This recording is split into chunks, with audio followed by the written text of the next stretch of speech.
Setelah kemenangan atas Yordania pada Minggu 21 April malam, Sintayong telah mengutarakan harapannya untuk bisa menghadapi Korea Selatan di final daripada perempat final.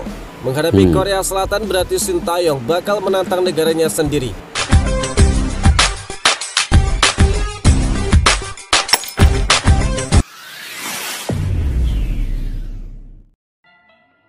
Assalamualaikum dan salam persaudaraan, salam sepak bola Piala Asia U23. Oke guys, kita bertemu kembali di channel Askalani Studio. Jadi kita sudah ketahui siapa lawannya Indonesia, yaitu Korea Selatan. Tempat asalnya Sintayong, dan semalam Sintayong juga melihat perlawanan di antara Korea Selatan dengan juga Jepang ya, di mana Korea Selatan menang 1-0. Dan ini lagi satu guys, Sintayong sebenarnya ingin melihat Indonesia ini ketemu dengan Korea Selatan ini di final ataupun di perempat final. Tetapi ini terlalu awal Indonesia ketemu dengan Korea Selatan. Apapun, Sintayong akan membuktikan bahwa dia ke Indonesia ingin membangunkan sepak bola di Indonesia. Kalau saya tidak silap, dulu dia dikeluarkan daripada jadi pelatih Korea Selatan ini disebabkan masalah-masalah tertentu, dan kali ini Sintayong akan membuktikan dengan Korea Selatan bahwa dia juga bisa berkarir di luar negeri. Dan pertemuan ini adalah pertemuan yang sangat bersejarah juga, karena Indonesia dipimpin oleh seorang pelatih daripada Korea Selatan bertemu dengan Korea Selatan di 8 babak besar Piala Asia U23. Satu lagi sejarah baru untuk Indonesia. Dan apapun, kita ingin melihat bagaimana taktik Sintayong. Dia mengetahui cara permainan Korea ini sebenarnya. Dulu dia pernah melatih Korea di Piala Dunia dengan mengalahkan Jerman. Ketika itu Sintayong adalah pelatihnya. Jadi ini menguji kejiwaan Sintayong, bagaimana dia berasal daripada Korea tetapi memimpin timnas Indonesia. Tapi saya yakin Sintayong tetap profesional dalam hal ini. Dia akan menggunakan setiap pengalamannya untuk membantu timnas Indonesia mengalahkan timnas Korea Selatan. Oke guys, kita semak dulu video pada kali ini daripada channel Live Timnas, yaitu pengakuan mengejutkan pengamat Australia curiga permainan timnas. Media Korea puji Sintayong dan juga timnas. Oke, kita semak dulu video ini. 여기 있는 모든 팀들이 굉장히 강한 상대고. To the back post and Minwoo's there.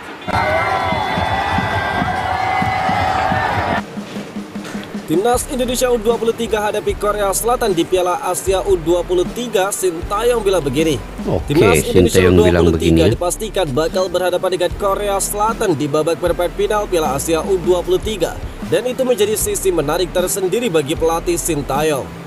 Garuda Muda mencatatkan sejarah dengan menembus babak perempat final dalam keikutsertaan pertamanya di ajang Piala Asia U23. Dengan kelolosan ke babak perempat final, Timnas Indonesia U23 telah berhasil meraih targetnya untuk mencapai 8 besar. Tapi Sintayong mengatakan kalau itu baru menjadi setengah dari target yang sebenarnya, yaitu meraih tiket ke Olimpiade Paris. Setelah kemenangan atas Yordania pada Minggu 21 April malam, Sintayong telah mengutarakan harapannya untuk bisa menghadapi Korea Selatan di final daripada perempat final.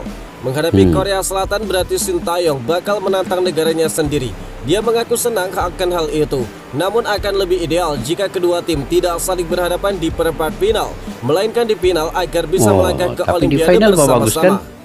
Saya akan senang jika saya bertemu Korea di final. Itu adalah mimpi dan impian saya. Saya harap kami bisa bertemu di final, bukannya perempat final, dan mencapai Olimpiade bersama-sama, ungkap dari Sintayong. Pertandingan antara Timnas Indonesia U23 dan juga Korea Selatan bakal terselenggara pada Jumat 26 April dini hari pukul 00.30 waktu Indonesia bagian Barat.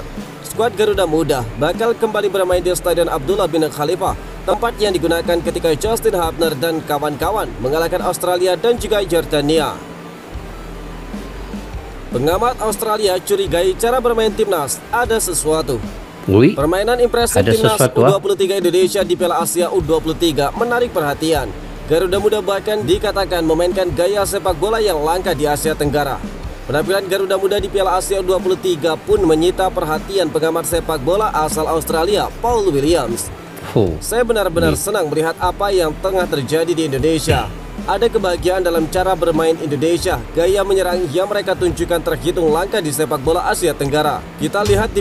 Tapi bukan saja Australia ini guys yang terkejut. Sebenarnya Malaysia, Thailand dan juga Vietnam, semua media-media di negara ini menyoroti perkembangan sepak bola Indonesia dan sangat terkejut dengan kemenangan Indonesia ini ke atas Australia dan juga kemenangan ke atas Jordania.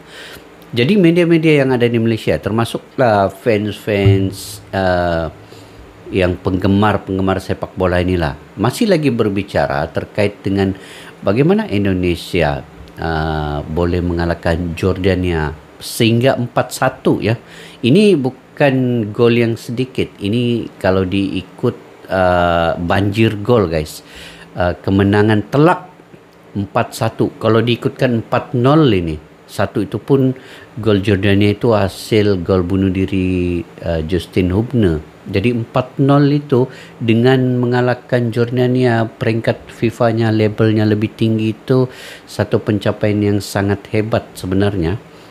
Apapun kita lihat perlawanan dengan Korea ini yang menentukan Sinteyong profesionalnya bagaimana, kejiwaannya dengan Indonesia, dan dia sebagai seorang warga negara Korea Selatan ini yang akan menjadi ujian buatnya nanti. Jadi kita sama-sama saksikan nanti guys.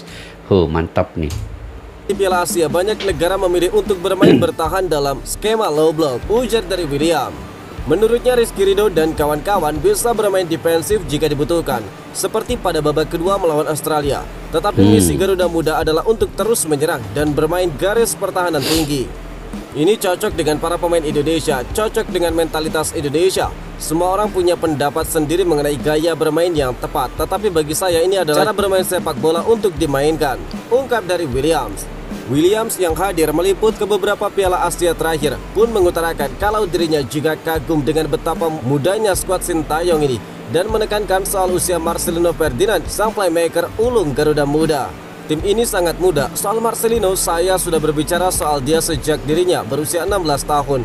Dia baru 19 tahun, masih bisa ikut beberapa turnamen U23 lagi. Masa depan Indonesia luar biasa cerah, ujar dari Williams. Dengan sendirinya turnamen ini sangat mengasyikkan, tetapi jika dilihat dengan Piala Asia 2023 dan kualifikasi Piala Dunia, di mana Indonesia diambang mencapai ronde ketiga ini, bakal menjadi masa-masa mengasyikkan bagi sepak bola Indonesia. Tambah dari Williams, Timnas Indonesia U23 yang finish sebagai runner-up grup A, kini bakal menghadapi pemenang grup B, Korea Selatan, di Stadion Abdullah bin Khalifa pada Jumat 26 April. Media Korea puji Timnas Indonesia, ini penyebab Sintayong bisa mengantar Timnas Indonesia bungkam Timnas Korea Selatan. Timnas Indonesia U23 akhirnya mengetahui siapa lawan mereka di perempat final Piala Asia U23. Timnas Indonesia U23 yang finish sebagai runner-up grup A dipertemukan dengan juara grup B, Timnas Korea Selatan U23. Sekarang yang jadi pertanyaan, seberapa besar peluang Timnas Indonesia U23 menumbangkan Timnas Korea Selatan U23? Meski kecil, peluang itu tetap ada. Alasan pertama, Timnas Indonesia U23 dalam kepercayaan diri tinggi setelah menumbangkan tim-tim kuat di fase grup, yaitu menang 1-0 atas Australia dan menghancurkan Timnas Jordania dengan skor 4-1. Selain itu, Sintayong yang diprediksi sudah paham betul dengan karakter permainan Timnas Korea Selatan, racikan dari Hwang Sun-ho. Sintayong diketahui selalu menyaksikan secara langsung 3 laga Korea Selatan U23 di grup B Piala Asia. Dia menyaksikan momen ketika Korea menang susah payah 1-0 atas Uni Emirat Arab. Begitu juga saat Korea menang 2-0 atas China, serta menang dramatis atas Timnas Jepang U23 dengan skor 1-0. Tapi kalau ikut total shot sini, Jepang lagi banyak, 15 total shot. Shot on target, Korea 3, Jepang 2. Tapi position penguasaan bola, Jepang lagi banyak, 60,9% ketimbang Korea 39,1. Maksudnya Jepang lagi kuat dari Korea nih. Tetapi Korea menang semalam, mungkin atas faktor dia punya penyudah hasil akhir itu yang mantap lah. Karena itulah peluang menang Timnas Indonesia U23 tetap ada meskipun kecil. jika di luar dugaan sanggup mengalahkan Korea Selatan U23 di perempat final Piala Asia pada Jumat. Sintayong bakal membuat sejarah baru bagi sepak bola Indonesia. Sejarah baru lagi. Media Korea Selatan pun menyebut gol-gol timnas Indonesia U23 di Piala Asia U23 tercipta lewat proses tiki-taka yang fantastis. Adalah Start News Korea yang menyebut demikian. Dalam salah satu headline pemberitaannya, Indonesia U23 disebut tampil dikdaya. Ini menjadi kejutan besar sebab lawan yang dihadapi adalah Yordania. Indonesia yang dipimpin pelatih Sintayong merupakan tim yang terorganisir dengan lebih baik. Mereka membuat Yordania kewalahan dengan umpan cepat dan tekanan ke depan yang aktif. Tulis dari Star News. Gol yang dimaksud adalah tembakan Witan Sulaiman pada menit ke-40. Gol itu berawal dari umpan Marcelino Ferdinand kepada Rizky Ridho yang lantas memberi asis kepada Witan dan diselesaikan dengan tembakan melengkung. Cantik kan gol tuh. Timnas Indonesia U23 tanpa Nathan Joaon, tetapi kedatangan pemain ini menguntungkan. Timnas Indonesia U23 lolos ke babak perempat final Piala Asia U23. Skuad Garuda Muda menjadi runner-up grup A dan menemani Qatar untuk melaju ke fase gugur di babak 8 besar. Kekuatan pasukan Sintayong sedikit banyak bakal berpengaruh pada laga nanti, yaitu Nathan Joaon terpaksa bakal kembali ke Belanda setelah membela Timnas Indonesia U23 melawan Timnas Yordania U23 di Stadion Abdullah bin Khalifa. Minus Nathan Joaon membuat pemain lain yang punya posisi sama dengan dirinya siap mendapatkan kesempatan. Kemarin dia disandingkan dengan Ivar Jenner memperkuat sektor tengah. Meski tanpa Nathan Joaon yang prima beroperasi di sektor tengah, kekuatan Timnas Indonesia U23 juga dipastikan tetap menyala, yakni dengan kehadiran bomber haus gol Ramadan Sananta. Penyerang klub Persis Solo itu terpaksa absen dalam 2 pertandingan terakhir ketika tim Merah Putih menghadapi Australia dan Yordania.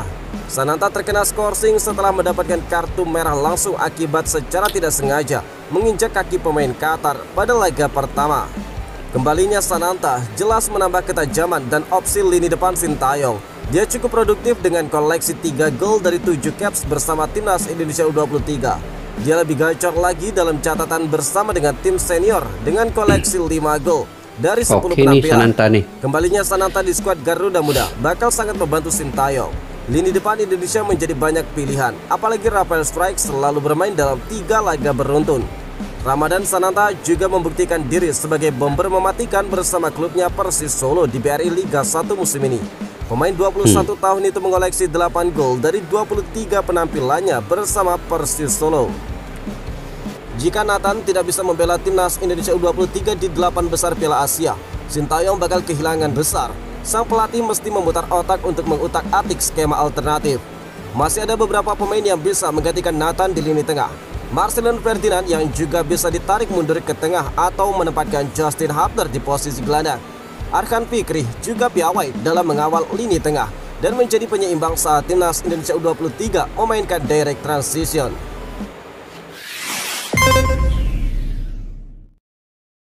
Oke guys, banyak yang perlu kita perincikan di sini. Kita detailkan bagaimana strategi Sintayong menghadapi Korea Selatan ini dengan ketiadaan pemain Nathan Joaon. Tapi sebenarnya Indonesia ada beberapa pemain tambahan, termasuklah Ramadan Sananta yang sudah boleh bermain ketika mendapat kartu merah hari itu.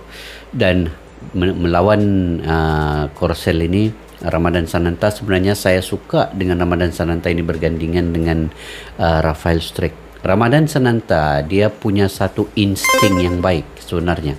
Dia pandai mencipta ruang dan peluang dan bisa untuk mencetak gol ketimbang dengan penyerang-penyerang lain yang ada di Indonesia ini. Ramadan Sananta antara salah satu orang cakap pemusnah kepada mencari gol. Dia salah satu pemain yang pandai mencari ruang dan peluang, dan dia berkebolehan dari segi tendangan dan juga tandukan. Itu kelebihan yang ada pada Ramadan Sananta. Dan kalau Sintayong dapat menggandingkan Ramadan Sananta dengan Rafael Strike di hadapan ni, serta dengan Witan Sulaiman lah mungkin kan di situ. Dan di tengah dengan ketiadaan Nathan Joaon, kalau saya melihat di sini yang akan diletakkan oleh Sintayong ialah Marcelino Ferdinand, Ivar Jenner dan Arkan Fikri kemungkinan. Arkan pertama bisa bantu daripada bawah kemudian naik ke atas, sebab arahan pertama ni seorang pemain yang laju juga ya, dia turun naik itu laju, dan mungkin ada beberapa pemain lah yang bisa mengisi kekosongan itu.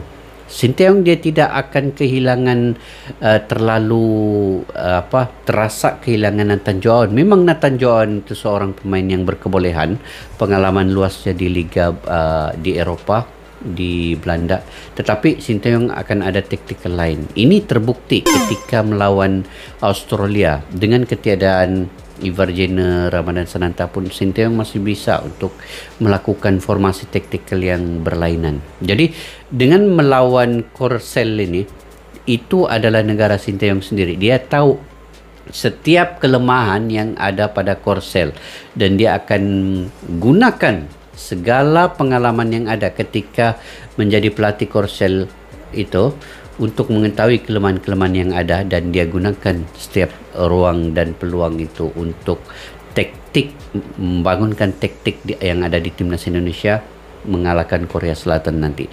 Sebenarnya saya optimis juga Indonesia boleh mengalahkan Korea Selatan ini. Sebab apa? Bila Indonesia sudah dapat mengalahkan Australia, mengalahkan Jordania, mereka mempunyai satu semangat, momentum ingin bermain mengalahkan tim-tim yang hebat juga. Nah, jadi ini ditambah lagi dengan Sinteyong punya taktikal dan juga Bapak Erick Thohir punya motivasi semangat kepada pemain itu untuk bermain dengan lencana di dada. Garuda, tim Indonesia akan boleh mengalahkan mana-mana tim pun.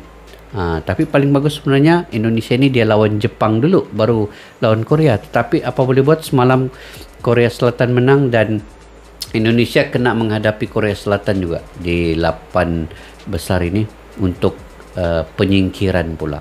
Kita doakan yang terbaik untuk timnas Indonesia melangkah jauh dan juga menang ke atas Korsel. Ini satu lagi sejarah untuk Indonesia juga. Kita doakan sama-sama guys. Oke, bagaimana menurut pandangan kalian terkait dengan perkara ini? Mungkin kalian ada sedikit info yang menarik, kalian boleh komentar di ruang kolom di bawah. Jangan juga lupa untuk support channel Askalani Studio jika kalian suka dengan saya punya reaksi, komentar terkait dengan timnas Indonesia ini. Kalian boleh subscribe, like, share dan komen juga. Oke, sampai kita berjumpa lagi guys di video yang akan datang. Assalamualaikum warahmatullahi wabarakatuh. Bye bye.